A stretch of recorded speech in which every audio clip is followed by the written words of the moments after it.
នេះគឺជាដំណើរការធ្វើការងាររបស់ចៅថា740 PCS ដោយបច្ចេកដោយកន្ត្រាក់ជាប់ជាមួយឧបករណ៍អង្គប់វៃដីតតឹង80 សង់ទីម៉ែត្រ 8 ទឹកហើយយើងធ្វើការក្នុងចំការក្រូចនេះគឺជាចំការដែលមានព្រៃបែបអញ្ចឹងគឺស្មៅបែបអញ្ចឹងហើយក្រុមការងារយើងធ្វើពេលប្រហែលជា1នាទីហើយយើងបានកន្លែងមួយដែលស្អាតដែលពូនគល់វាហើយយើងធ្វើស្មៅជុំវិញហ្នឹងហើយយើងធ្វើថ្មីយើងមើលតើវាស៊ីពេលប្រហែលនាទីដើម្បីបានហើយមកគល់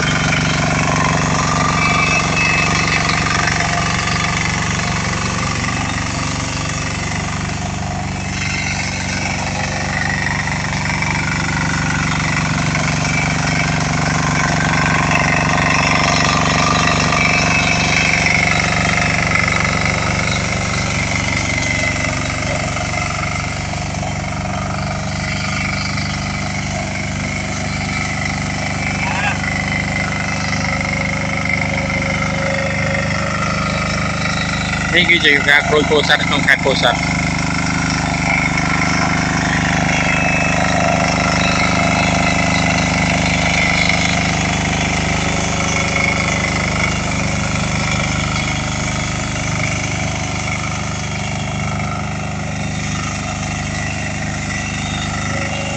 នៅ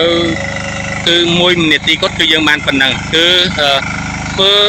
ទំហំប៉ុណ្ណឹងផ្ទៃដីប៉ុណ្ណឹងក្នុងវងជុំវិញដើមប៉ុណ្ណឹងគឺក្នុងពេល1នាទីប្រហែលជា1នាទី10 វិនាទីគឺយើងធ្វើបានប៉ុណ្ណឹងសម្រាប់ពួកគាត់គឺគាត់ថាគ្រប់គ្រាន់ហើយពិសេស740តើតើអង្គរ Green ដើម្បីបានឧបករណ៍ទំនើបយកទៅប្រើប្រាស់គ្រប់យើងមាននៅភ្នំពេញបាត់ដំបងនិងត្បូងឃ្មុំខេត្តត្បូងឃ្មុំបាទ